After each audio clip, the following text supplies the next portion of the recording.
Tuhan sertamu dan sertamu juga. Inilah Injil Yesus Kristus menurut Santo Matius. Dimuliakanlah Tuhan. Pada waktu itu, perempuan-perempuan pergi dari kubur diliputi rasa takut dan sukacita yang besar.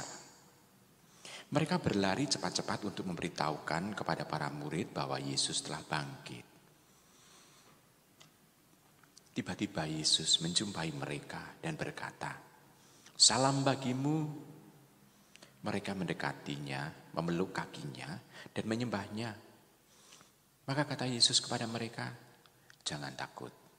Pergi dan katakanlah kepada saudara-saudaraku, supaya mereka pergi ke Galilea, dan di sanalah mereka akan melihat aku."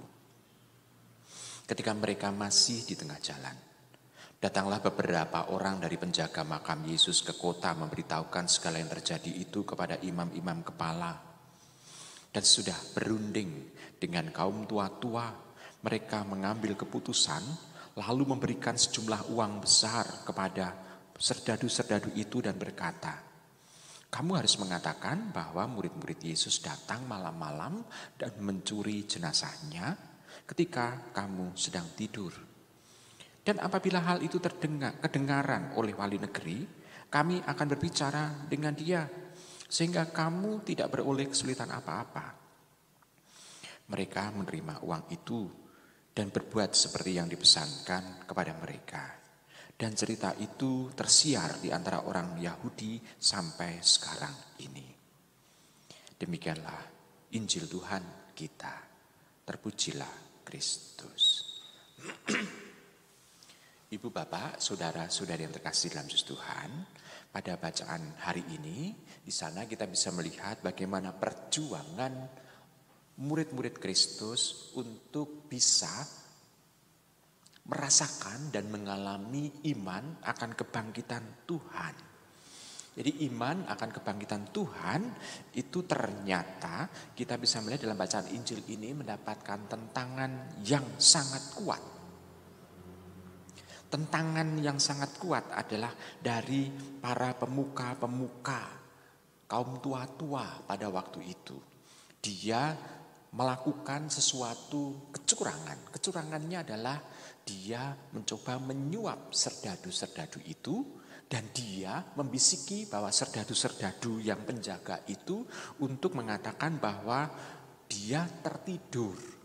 Coba kita bayangkan, kalau penjaga-penjaga itu melaporkan diri dia tertidur, berarti dia tidak melakukan tugasnya. Berarti kalau dia serdadu-serdadu dan dia seharusnya melakukan tugas penjagaan dan dia tertidur, berarti dia melanggar aturan-aturan dalam tugas. Dan itu bisa dikenakan hukuman yang sangat berat dalam resimen serdadu pada waktu itu. Tetapi mereka ternyata mau juga untuk disuap dan mengatakan itu. Maka sebetulnya hukuman untuk serdadu-serdadu itu adalah jelas. Karena ini serdadu-serdadu Romawi, maka hukumannya adalah mati. Dan itu tidak bisa minta tolong atau dibantu oleh orang tua-tua itu. Jadi orang tua-tua itu sebetulnya membayar kepada serdadu-serdadu itu untuk mati sebetulnya. Nah, Ibu, Bapak, sudah terkasih. Jadi kita bisa melihat kabar mengenai kebangkitan Tuhan itu ternyata bisa mengalami tentangan, berlawanan kabar itu. Dan sumbernya pun juga bisa dibunuh oleh kaum tua-tua itu. Jadi sumber penyebar hoaknya itu. Dengan demikian tentangan itu tidak akan mendapat klarifikasi. Nah, Ibu, Bapak, saudara-saudara terkasih dalam Yesus Tuhan. Demikian juga dalam soal iman kita akan Tuhan. Iman akan Tuhan sebetulnya adalah pewahyuan bagi diri kita secara pribadi. Dan pada saat kita mau untuk mewartakan kepada orang lain, tentu saja akan mengalami tentangan-tentangan. Dan tentangan-tentangan itu seringkali juga tanpa dasar. Karena seringkali bermula dari kesalahannya.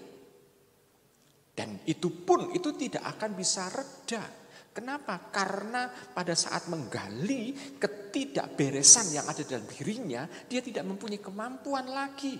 Karena tidak ada sumber lain lagi kecuali bohong. Nah, Ibu, Bapak, saudara-saudara yang kasih, maka kalau kita mencoba untuk mengimani iman kebangkitan akan Tuhan Yesus, kita mensyukuri pertama-tama dalam hati kita. Kita membutuhkan proses untuk bisa mewartakannya. Cara mewartakannya bukan cara dalam arti membuat, misalnya membawa nas kitab suci ke sana kemari, memperlihatkan bahwa ini adalah kebenaran-kebenaran yang ada. Bukan. Tapi lebih tepat adalah dengan cara hidup yang konkret, yang bisa merasakan bahwa Allah itu sungguh bangkit. Allah itu menjadi penebus. Allah itu yang membebaskan dari semua beban kehidupan. Jadi dengan kesaksian hidup konkret, orang akan melihat dan tidak akan menyaksikan lagi. Walaupun dia mendapatkan kabar yang bertentangan dengan iman kebangkitan yang kita rasakan. Ibu, Bapak, saudara-saudari yang kasih.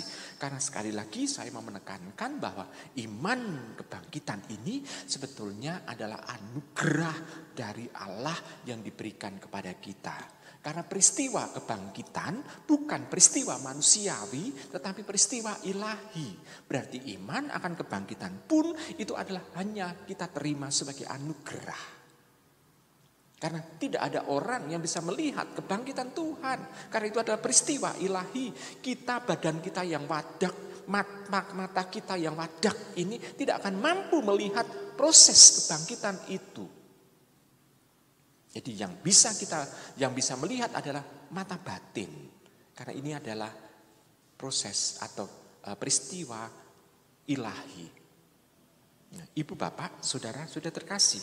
Maka kita bisa melihat untuk mempertahankan iman kebangkitan ini, kita membutuhkan proses pendalaman, proses pengakaran di dalam hati kita. Supaya kita dimantapkan untuk mampu merasakan dan mengalami lebih konkret lagi. Setelah mengalami kebangkitan Tuhan, kita juga nantinya akan bisa merasakan dan mengalami kebangkitan hidup. Sehingga kita bisa dibebaskan dari semua beban kehidupan ini. Selamat merenungkan.